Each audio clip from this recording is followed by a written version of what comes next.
growing, scaling, thinking through, our coaching program, thinking through how do we build people out. So that's what I need to stop doing. I need to stop doing the things, not that I don't enjoy, because I like some. Listen, I'm not going to do something if I don't enjoy it, but it's not a good use of my time. I have to be really clear, and I need to go to other people who are great and who are smarter than me in those areas so that I can do what I need to do. Okay. So yes, stop doing, start delegating 100%. So I got my guy Jack here. You're going to hang with me here as we get ready to go on this podcast live. And Jack, it's all yours, man. Take it away. Right. Well, I'm excited, man. I'm warmed up, man. I just did 30 minutes of Instagram Live. Hey, I'm here with the guy that you see on this screen here. Benny Salas. Did I say that right? You got it right. Okay, Salas. Salas. Salsa. Okay, man. So it's excited to be here today with you, Benny. And man, I already see you in the introduction, having a good time. And man, you've already said some hype stuff. You've already hyped up the room. Man, here we are on pre-Thanksgiving night, and we got so much to be grateful for. Benny, tell me a little bit about the things that you're grateful for when it comes to being the coaching guy and impacting so many people's lives. Yeah, I think the thing for me where I'm most grateful for is that I'm actually doing the thing that I said I was going to do years ago. Now, just because it's simple doesn't mean just because it sounds simple doesn't mean it's been easy. It's been hard, right? Rather that's been working jobs, rather that's been going through some ups and downs, challenges in many different ways. I'm grateful that today I'm doing the thing that I feel called to do. Like I really do. Like my calling has always been to empower people. And I don't mean that from a cliche. I mean that from how I've seen both in my faith journey, but also the way that I've worked with people.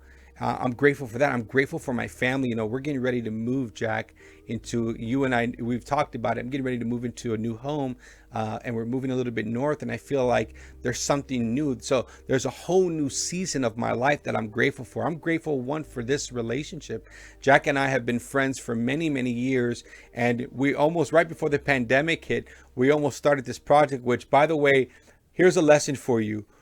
When you know you're supposed to make a decision, make it, okay? I should have made this decision 1.5 years ago with Jack. When we looked at the old invoice, he was like, hey, I sent this to you in 2019. I said, oh, my bad. But I think also I'm grateful for people around me who believe in what's going on. Like, to me, that's everything. I think when we step up and we bootstrap something, we're like, oh man, how is this going to happen? And then bit by bit, moment by moment, decision by decision, client by client, you start to see progress. And so I'm just grateful to be doing what I love to be doing, Jack. I'm grateful that I feel like God's hand is on it. And I just continue to show up the best way possible, man. And I'm just believing this next year is going to be beyond whatever I've even believed. Like I'm really going in. I'm going all in, man. So I'm grateful that I feel that and know that and am preparing for that. Nice. So tell me a little bit about some of the challenges that some of your clients are facing as they approach the holidays. We know that the holidays can be emotional, and for some of us it can be sad. We've had loss of family due to COVID. Some people are basically evaluating their family situation, and things are not looking good for them as they approach the new year. Some are looking at the numbers that they projected for their business, and maybe they're $50,000 away from that goal, they're $100,000 away, they're $10,000 away, and they're really questioning whether they should continue in that gifted kind of call that they have. What do you say to people that are just approaching Thanksgiving, Christmas season, Hanukkah, with a sense of heaviness and discouragement, as a coach? Yeah. So I think for coaches, and I remember going through this cycle every year, right? As soon as like September hit, I was like, oh man, I got to brace myself, right? I think we all want to feel like we're coming out of the gate like guns blazing. We all want to feel like we're like, as soon as we hear the gun go off, like we're running, like, and there's nobody behind us, and we're just running like champions, and we're reaching that finish line. But I got to tell you, I think people need to see this fourth quarter as a starting line. I think they need it not as a finish line. Okay. Okay, I think they need to see, they need to have a different perspective around that. Okay. Where they're looking and saying, okay, what needs to get started, right? Maybe we're wrapping some end of the year type stuff. I think, and I don't mean this just from the business side. I think just from the human side. Yeah.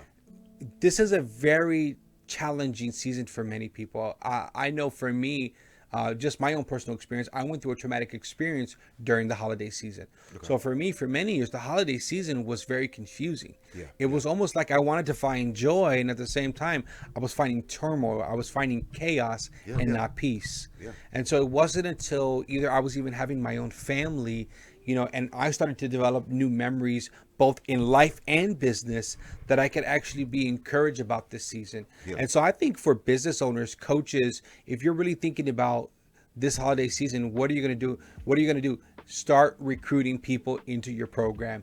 Start talking, getting out there, create the content that you said that you don't have time to create. Now is a great time to create it. Absolutely. Like, absolutely. Yeah, that's what I would do. So when it comes to like content creation, I know all of us hit writer's block, you know. It's hard, you know. You can have all this content. I got like 20 books in me, man. In fact, I'm gonna need you to hold me accountable to write at least one of them. You know, I like all this creativity. What would you say to someone, you know, who wants to maybe take this holiday season? You know, things are gonna slow down, and they want to write that ebook. You know, they want to get that website going. They want to get that podcast started, and maybe work on the introduction of that podcast. But they're having this kind of execution issue, you know, yeah. Or they have a concept, but they can't really they can't, you know, flesh it out, you know. Where what do you say to those kind of people as a coach, and just even from your own personal struggles, you know? Yeah, I think, and you said it right, from an execution standpoint, I think when we make excuses, we don't make efforts. Okay. And so I think a lot, and here's the thing, excuses are not lies. Excuses are just truths that can either keep you stuck or not. So excuses, well, I don't have time. Well, you're right. If you don't make time, you don't have it. Okay. Right? Yeah. Fair to say, right? So if I make time for the things that I actually want to see a result or an outcome on, I'm going to shift my time schedule, and I'm going to make time for those things that matter. I think what happens during this holiday season, or just in general, is that we just kind of allow the busyness of things to kind of just limit us from just taking that step. And so we can get caught up watching people. We can get caught up on social media. We can get caught up feeling sorry for ourselves. There's a lot of excuses that we can have. And I think how we remove excuses is replace them with efforts. Now, the challenge is this, Jack. A lot of people, coaches, speakers, entrepreneurs, I think a lot of people struggle with this idea of perfectionism, right? So what happens is that in their head, they're stuck because it's not perfect. Why? Nobody wants to fail. Nobody wants to be rejected. Nobody doesn't want to feel like they put their hard-earned blood, sweat, and tears into something and then feel embarrassed by it. So they would rather just live in fantasy versus a reality. They're fantasizing about how great they can be. They're fantasizing about all the books they have, and they're stuck because a fantasy is not real, right? The hard work is what's real. Being up at 9:12 p.m. doing this podcast is real, but we need to do it, right? Like, we got to get this stuff done. And so what I'm encouraging people to think through, Jack, and what even my own experience is when I've looked back and I've realized, man, I've made more excuses than efforts, then I'm not going to grow myself or the things that I believe in, like my business or even my family, right? Or even my own personal life. Like, self-care is important. How am I doing in those areas, right? Everything else. So I think when we make efforts, we remove the excuses, and then we can execute on the things that we say we want to do. Absolutely. Wow. That's some good advice, man. I really appreciate that. So what would you say to someone who is right there at the threshold of executing, but maybe they're struggling with the right strategy, right? The Bible says, for example, if the axe is dull, more work is needed. But if you sharpen the axe, right, it becomes less work. They're ready to execute. They've even tried to execute, but they're getting weary because their efforts aren't causing that tree to be cut in half or whatever. Yeah. What do you say to those people who are there but they're struggling to see actual outcomes? Yeah, I think when you first, well, I don't. It's not even when you first start out, but I think it's anything you put out there. You really have to know what you're putting out there first. Okay. I think you have to know who is your target market. I think you have to know, who do I want to reach? Like, who's the people within my network that I can actually reach right now? And I think a lot of that happens by you showing up on whatever platform. If it's social media, if social media is your primary way that you reach people, and which is the way most people do, whether it's LinkedIn, Instagram, Clubhouse, Facebook, TikTok, whatever platforms you're using right now to reach people. If you are actively on those platforms, right, and you're saying, how do I reach people? Let me throw some stuff out there. Then you gotta let people tell you what's actually bringing resonance to them. Okay. Right? People are gonna ask you. So if you don't, so that's just the first step. Like, what are you putting out there? The second thing is, how can people actually connect with you? Okay. Like, how do you take people to the next step? Is there a strategy call?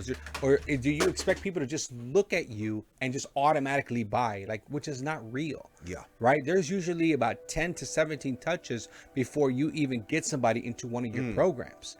So think about it. Think about it. If somebody is watching this now, they go on IG Live, right? Or if somebody hears me on Clubhouse, they hear me on Clubhouse, they click on my profile, they follow me there, then they go to Instagram, they follow me there, then they like one of my posts, they follow me there, then they DM me. That's already 7 to 8 touches right there.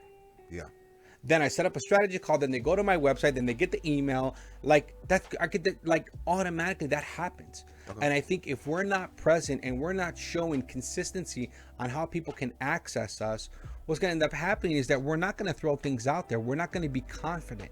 It's a confidence issue, I think, from the get-go. And so if people aren't confident about what they're putting out there, they're going to hold back. They're not going to talk about it. They're going to put it out there and say nobody bought it. But it's not that nobody bought it. It's that nobody knew it. Okay. Nobody knew it was there.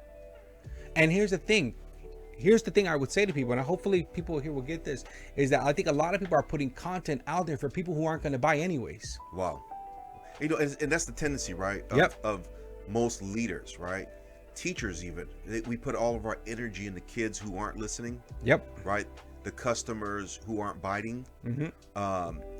Nonprofit leaders sometimes will keep chasing donors or members of their organization that are the least active, instead of really pouring into those people that can be a great asset and have great return of investment. And so I think a lot of times we're just wasting time with the wrong people. And because I think none of us like to be rejected. I think emotionally it's huge. Rejection is a huge thing. I think. Can you touch on that? Yeah. So I think attention brings attraction. Okay. If you got people's attention, they're gonna look at you differently. Right? They're gonna look. They're gonna see something. So what happens is that we're not confident about that. And what's in that? What the biggest problem that I see is that we keep getting in our own way. You will hear this repeatedly. Here's the reason why. Because we come into the conversation, I don't want to get rejected. This is really personal to me. This is personal to everybody. Yeah. Listen, if you're not feeling some kind of way about somebody, like, don't do this then. Like, you're like, I'm always feeling some kind of way. Now, I always keep it in check. And I always say, hey, you know what? That wasn't the right fit for me. Hey, that wasn't the right opportunity. And sometimes I've said no to things, and I wonder if that other person is probably saying the same thing. Like, maybe that's not the right opportunity for me. So I can't get hung up on those things. And here's the thing: if your fear, which here's the deal, and you've heard me say this before, it's not a fear of the unknown, because we know exactly what the fear is. We got to stop treating this thing like, oh my God, I didn't know the fear was there. What are you talking about? You've been dealing with it for how many years? Absolutely. You know exactly what it is. Yeah. So this is why coaches are important. This is why having the right support system and team and leadership around you will help you break out of those fears. Whether it's fear of rejection, whether it's fear of people talking about you, whether it's fear of failure, whatever you fill in the blank, whatever that looks like for you, you got to deal with that stuff. And now I'm not saying that you don't deal with it even when you get successful or when you make progress. It still shows up. Yeah. Like you said, how many books do you have in you? Right? Yeah. Right? Now, no, so there are some areas, and that's the thing. We could be thriving in some areas and barely surviving in other areas. True. Yeah, in fact, I heard someone say that fear is a faulty expectation about reality. And so a lot of times when we're bound by fear, it's really just false expectations, right? 'Cause Yeah. half our fears never happen, and even if they do, we find that we have the courage and the tenacity to get through it. As we wrap up this podcast, my last question to you is, man, let's say someone needs help. You know what I'm saying? Yeah. What's the best way to seek that help with you, or maybe another coach, or mentor? What would you say to them as far as the best way to get help, to get unstuck from their stuck state that they've been in? Yeah, I think as a coach, it's all about it. So I think rather they come to me and say, I want to work with you, Benny. I want that coaching, or I want to work with anybody. I just need help. I want to get unstuck. I think it's about, is this somebody you can co-create your goals with? Is this somebody who you believe that you can give access to challenge you to become your best self? Yeah. Because coaching is all about access. That is the key word. It's access to the person who can get access to where you're stuck at. You're giving me access. I now can go there to places that you've been avoiding. Okay. And so I think finding the right coach is so important. Having somebody who knows what they're doing, who's been on that journey, who's worked through their own stuff as well. I think that's so important. I think one is people get to connect with me. They're able to figure out, when somebody comes to me and says, Benny, here's where I'm stuck, I start to assess and listen. What are the areas that they're stuck in? Everybody's not stuck at the same place. Yeah. Right? True. Right. That's like saying my car keeps getting stuck. Well, guess what? If I don't have tires on my car, it's stuck. If I run out of gas, it's stuck. Yeah. If I don't have my keys, I'm stuck. There are different ways to understand how a person is stuck. The point is that they can't move. Okay. And so I got to figure out, how do we move you towards getting unstuck? How do we move you towards that place? And so for some people, that's speaking. For some others, that's coaching. That's personal development. That's leadership development. It's going through some mindset work. It's experiencing again. And this is the beauty about coaching, is that no one client is the same. Everybody's unique and complex and different and difficult at the same time. Right? Yeah. And so for me, people, they reach out to me. The first thing I do is I set up a strategy call. Okay. I want to hear where they're at. Once they come into one of my programs, we do a 1-hour discovery. And a 1-hour discovery is I tell them, put it all out there. This is your time. Get it all out there. I don't want you to say to me during the coaching, remember I didn't tell you this? No, I want you to take. I want you to get it. I tell them, get as messy as possible in this next hour and a half. And people because they feel like they've been carrying all this mess, all this chaos, all this turmoil, and now they're ready to put it out there. Nice. Yeah. So I don't go to fixing mode, I go to listening mode. Okay. So that I understand the problems, and then I hear the solutions that they want and that I'm sensing as a coach. Yeah. So, I think there's a therapeutic aspect to this, right? 100%. Yeah. And I make a very clear distinction that coaching is not therapy, but it's very therapeutic. Yeah, it's therapeutic, but it's not. Yeah. Yep. Because there's some actual behavioral challenges and things that they got to start executing. Versus, therapy may be you just there to cope with your reality, but it seems like coaching is a little more practical. Yeah, and I think a big word for coaching is mindset, right? And mindset is, it's all about attitudes, actions, and behaviors. Okay. That's it. That's what mindset is. It's attitudes, actions, and behaviors. It's all of these 3 areas that help us to determine. And some of the stuff that you have covered in your education, and I know, you spent a lot of years getting theoretically equipped, and you have a lot of practical experience. I know you're working with different people, Google executives, different people. What do you find that some of the certifications and education that you've got, what are some of those fine precision tools that have really been helpful for transformation of the mindset? Yeah, it's interesting because I think getting trained as a coach, what it did for me was that it actually helped me understand the role of a coach. Okay. But also, I was getting coached in my experience, so it helped me to actually embody the moment. Okay. I think that I was not a great listener, Jack, before. Okay. Actually, I would say I sucked at listening. For lack of a better word, I was not a very good listener. Yeah. When I learned that one of our biggest tools in asking powerful questions as a coach is being able to actively listen. Okay. And bringing those two superpowers together, I actually grew in the way that I actually showed up. I could actually listen better and not feel like I had to fix people. I just had to focus on the person who was speaking. Okay. And then and I used to go to fix it mode. Here's what you need to do. Da, da, da, da, da. And now I'm like, okay, I'm going to act like I don't know what they need to do. Okay. Let me hear where they want to go. Now, don't get me wrong. I have a whole resume of experiences and knowledge and strategies and structures and frameworks, all that stuff. But I have to be able to listen for what they're not saying, not just what they want to say. All right, man. This has been good, man. Man, thank you, man. It's to be here with 𝗕𝗲 Salas. Speak up. Speak up. We're going to call it Speak More. Speak more. Okay. Okay. Speak up. Okay. Speak more. Speak more. Okay. I like speak up too. Yeah. I know, but hey, you know what I've learned being in the tech industry is you don't have to, in your beta stage, have it all together. Like this is, you can roll things out, right, in beta, and then it can start morphing into what you want. Like you said it earlier, paralysis by analysis, paralysis by perfection, overanalyzing, wanting the final product on the first day.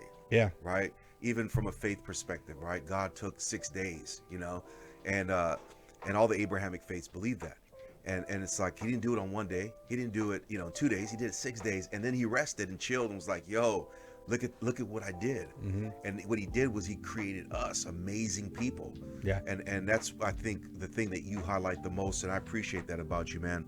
Again, it's an honor to be here with 𝗕𝗲, that coaching guy. And we're going to be back again to do another podcast. I'm looking forward to exploring more deeply different topics that deal with leadership, that deal with business development, that deal with some of those mindset and skills needed to get to that next level. Yeah. And it's awesome time for us to do this because we're getting actually ready for 2022. That's it, man. Hey, man, things are moving fast, man. Things are moving fast. I mean, do you understand? Like, we are right now having conversations about Mars and extraplanetary life. Like Jeff Bezos and Elon Musk are competing as to who's going to do that. There's some crazy stuff. The world happening. is changing. Yeah. I mean, digital space is changing. Business is changing. How we work with clients, everything's changing. And man, I'm telling you, it's scary. And I'm going to tell you why it's scary. Because change is inevitable. Yeah. Either you would change by focus or you would change by frustration. Man. But either way, you change. Hey, man, hey, this is good. This guy will hit me hard all night, man. Hey, we love you guys. Hey, stay tuned. Speak more. 𝗕𝗲 Salas. This is great. We'll see you again. We appreciate you. Yeah, Peace. you got it.